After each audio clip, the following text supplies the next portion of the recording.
Alright guys, welcome back to the garage. Today in the garage we're going over this En91. Basically, I've been kind of going between a couple different tires, AT82, so all Dunlop. I'm a Dunlop elite rider, so get some sponsorship through Dunlop. I always run an AT82 front. I've been kind of bouncing back and forth between an MX14 and an AT82 for the last, I don't know, I would say year and a half or so. But I've switched over to this En91 for my hard pack tire, or a tire that I can use not just in the mud, more rocky conditions, like I said, hard pack. I've switched over to this instead of the AT82. Truthfully, I really do like the AT82. It's a good tire. Just with my setup running a Moose, a Nitro Moose, I just don't like the way it feels. It doesn't flex the way I want it to. It doesn't give the traction the way I want it to. Just seems like a better setup for me. So diving right in, it's not an aggressive tire. It's really not. It's a DOT knob. So I'm not sure about the exact heights, but if you look at a regular motocross tire, the knob height, whatever the size is, the DOT knob tire is much shorter. So this tire is something that is street legal. Don't be afraid of that, because it's not. If you rode it on the road, it would tear up really fast. The knobs are a little hard compared to like a regular tire, but they're not as big and bulky, so they flex. So they do flex. The DOT tire is more of a thing that they do in Europe. So a lot of people run this tire over in Europe if they're a Dunlop. On the Dunlop side, they run this En91 or the EX version, which is very similar, except it's just a little bit more of a gummy knob, for that hard enduro conditions. This is just more of like a trail, hair scramble GNCC tire. Speaking of GNCC, a lot of the GNCC guys do run this tire. So, Jordan Ashburn, Ben Kelly, I've even seen some other riders run it as well. I spent a lot of time looking at GNCC bikes, watching their videos, zooming in on their photos, trying to break down what they're doing to give myself a better chance. So, a lot of guys run this tire. Why would you run this tire over an MX tire? So, let's say a 34 or the 54 or any of those MX tires that you could run intermediate soft conditions. Why would you run this? Well, a couple of things. One, if you are in grass, I actually think this tire is really good. The traction is really good, and it doesn't slip as much as a regular tire. I believe that's because of the wide base it has. So the whole design of this is when it flexes, it widens. So it's going to flex and widen out, and that's how you're going to get that footprint of the tire. You're going to get the traction. So it's not so much the knobs, it's more of the carcass of the tire widens, and that's where you get the traction. The other thing is if it's a little damp. So not muddy, but just a little wet in like a hard pack condition. So say the sun has been beating down on these trails, these conditions for like a week or 2 weeks. So it's really dry, it's really hard packed. You guys know what that looks like, just blue groove, that type of thing. This tire is really good in that condition as it is, but then also if that condition gets like a little bit of water on it, we all know that in that condition, super hard packed, super slippery as it is because of that, and it gets a little water on it, it becomes ice. This tire is way better in that condition, and that's why I was talking about the grass as well. If there's a little water in the grass, we know that the motocross tire, the MX14, the 34, the 54, those tires aren't as good as this tire in that condition as well. In logs. So one thing that I battle with a lot with running my MX14 is kind of my main tire I run a lot. One thing I battle with that is logs. If the log gets a little wet or if it doesn't have a lot of traction on the log, the MX14 does like to spin on it, and I believe that's due to just the knob being tall. So with a log, it's so hard that the knob doesn't need to be very tall. The knob needs to flex, and with the MX14 being such a tall knob, it just hits it and skips instead of hitting it and grabbing like it does in softer conditions dirt. So this knob with a shorter knob and the wider footprint when you hit things and it squishes, that works better for logs if they don't have much traction. One thing I find a lot is we have a lot of telephone poles where I ride, so they're essentially like a log, but they have no bark, and then they're soaked in creosote or kerosene, whatever it is. I cannot remember what it is. And they get that like film on them, and they're always slippery. This is a tire that is going to be really good in that condition, riding over it, that type of thing. Gravel. I feel like this tire is a good tire. It's predictable. Something that when I would run a moose, and this is all moose related for me because I have not run this with a tube. I've gone away from tubes in the rear tire. I've had too many flats, cost me some points at races, so I've gone away from a moose or from a tube, and I only run a moose in the rear.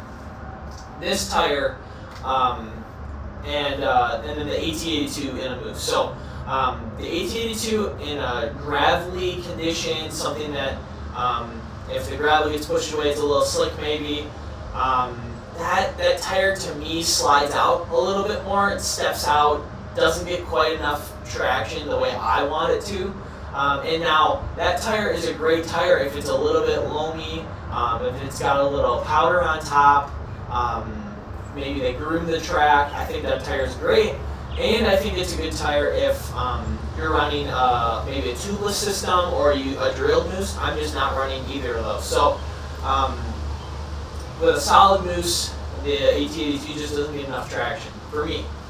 In this condition, when it's maybe a little gravelly, a little marbles, it's coming around a corner maybe, you don't get it, it doesn't step out as much, it tracks very well, and if it does step out, you can control it with the rear, you can control the rear tire with the throttle.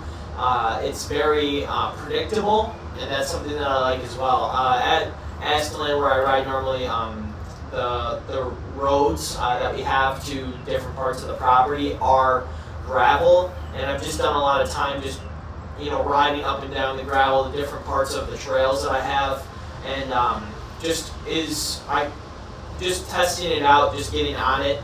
It's very predictable. You can slide the rear tire a little bit, and it kind of stays there. It doesn't catch and throw you off, and something that I would be worried about with the 82. Other than that, I really do like this tire. I know it's kind of an extreme from this tire, a short knob, to an MX14. So for me, it was kind of a, like, do I go with that? I've been used to motocross tires, 34, AT82, 52 back in the day. I've been used to those tires so long. Is it something that I want to go with? And actually, I do really enjoy it. One last thing is rocks.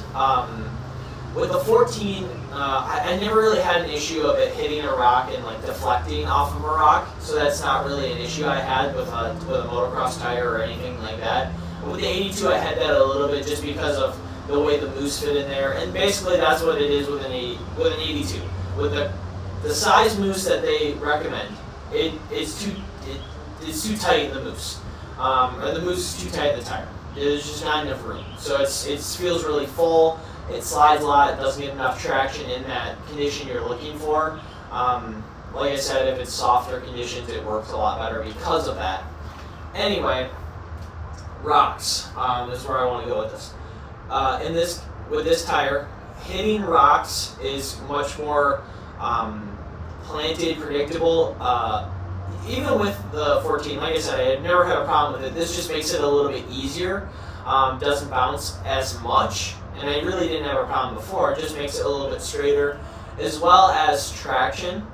Is because of that flex of the tire, because the carcass is softer than some of the other carcasses, because the tire can spread out, the knobs aren't as tall to disrupt that, throw it off, bounce essentially. In rocks, it makes it much easier. So say you're in a rock garden, something like that, and you make a mistake, you stop, you tip over, whatever. Say you pick up your bike and you're like, well, I need to go again. This tire is much better about getting that traction right away and going, rather than you being on the throttle and it just spinning. So if you're stopped, you're in a situation where maybe your front tire is wedged, or your high center, something like that, where you can't get enough traction to the rear tire. This tire is a little bit better than some of the other options that I've seen.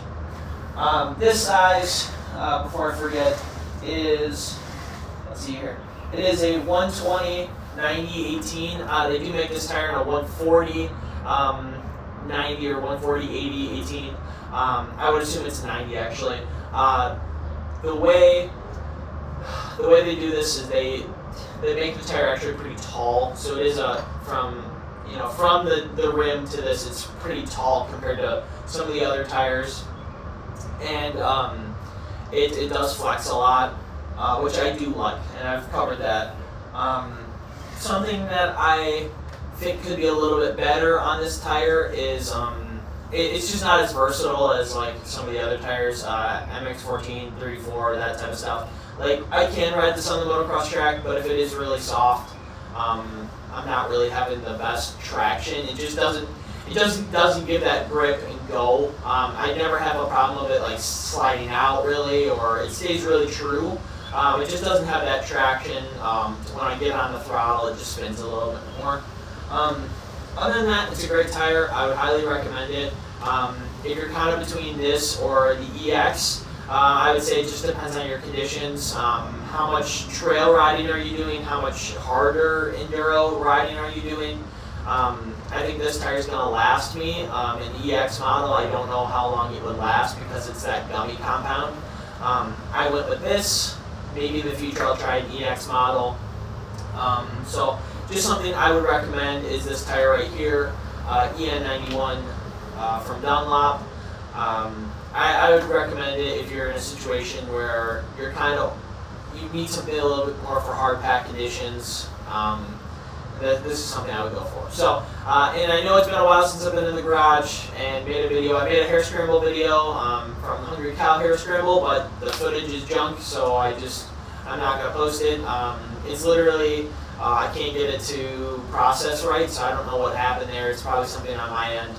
So I'm not going to post that. A Hungry Cow GP is up on my YouTube channel, and then yeah, so hopefully we'll be back in the garage soon. I don't have a race for a little bit, so we'll do this, do a couple other videos I've been wanting to do, and yeah, thank you guys for watching. I will see you in the next one. Bye.